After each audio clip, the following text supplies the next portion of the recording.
వాళ్ళకి గనక అదొక రొటీన్ లాగా, ఒక జాబ్ లాగా యాంత్రికంగా అయిపోతే, అప్పుడు వాళ్ళు ఎంత ఉచ్చారణ బాగా ఉన్నా సరే, వాళ్ళకి బ్లెస్సింగ్స్ దొరకపోవచ్చు. వాళ్ళ జనరల్ లైఫ్‌లో వాళ్ళ లక్ష్యం ఆధ్యాత్మికం కాకపోయినప్పుడు, దాన్ని ఒక వృత్తిగా అంటే మనీ ఎర్న్ చేసే వృత్తిగా మాత్రమే వాళ్ళ మనసులో పెట్టుకుంటే అప్పుడు అలా అవుతుందన్నమాట.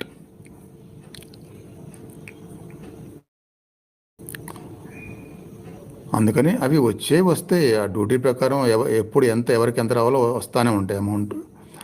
అది మనసులో ఉండకుండా అవకాశంగా తీసుకోవాలి. ఇంత గొప్ప పూజ చేయటము, మంత్రోచ్చారణ